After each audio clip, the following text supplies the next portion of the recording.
আসসালামু আলাইকুম, সবাই কেমন আছেন? আশা করি সবাই খুব ভালো আছেন। আলহামদুলিল্লাহ আমিও খুব ভালো আছি। আল্লাহর কাছে আমি হাজার হাজার শুকরিয়া।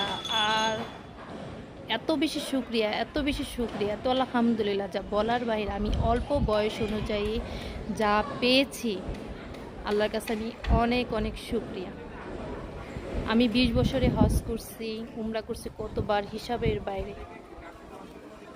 যেহেতু সৌদি আরবে ছিলাম, হাজব্যান্ড জার্মান এম্বাসিতে জব করতো জার্মানিতে, কিন্তু ফার্স্টে জার্মান এম্বাসিতে জব করতো অ্যাম্বাসিডারে পিএস হিসাবে। তাহলে তো বুঝিনি কতবার প্রতি মাসেই মক্কা মদিনা চলে গেছি হজ উমরা করার জন্য। আর হজ করছি 2016 সালে। তা আল্লাহর কাছে হাজার হাজার শুকরিয়া যে আমি 20 বছর বয়সে হজ করছি, উমরা করছি। আলহামদুলিল্লাহ আমি অনেক ভালো একটা লাইফস্টাইল পালন করতেছি এবং আমি অনেক ভালো আছি। অনেক বয়স অনুযায়ী আমি অনেক আলহামদুলিল্লাহ, এত অল্প বয়স আল্লাহ আমাকে এত কিছু দিচ্ছে।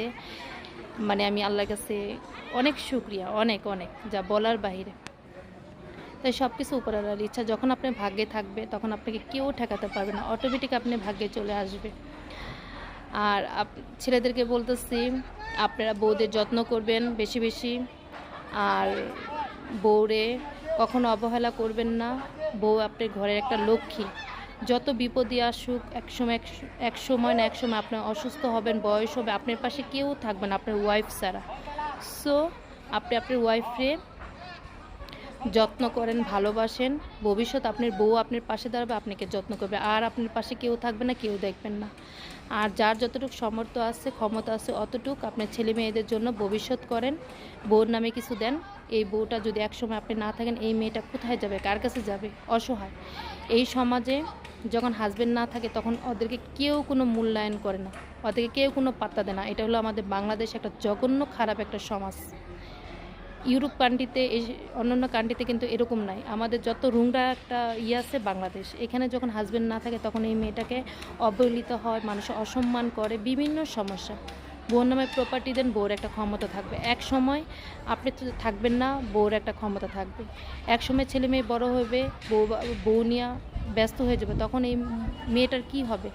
তখন মাথা গুঁজার একটা ঠাঁই থাকলে, মাথা গুঁজার একটা জায়গা থাকলে, আর কিছু টাকা থাকলে তখন নিজের বলেই সব কিছু। তখন সারা জীবন হাজব্যান্ডের কথাই মনে করবে আর হাজব্যান্ডের জন্য দোয়া করবে, 5 ওয়াক্ত নামাজ পড়ে, যেহেতু হাজব্যান্ড তার ভবিষ্যৎ করে গেছে।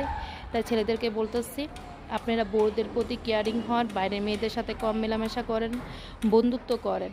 জাস্ট পরিবারের সাথে মিলাই এরকম একটা বন্ধুত্ব করেন, যেটা দুই পরিবার একত্র হয়, মিলাই দিবেন হাজব্যান্ড ওয়াইফের সাথে। তাহলে ওইখানে কোনো ঝগড়াঝাটি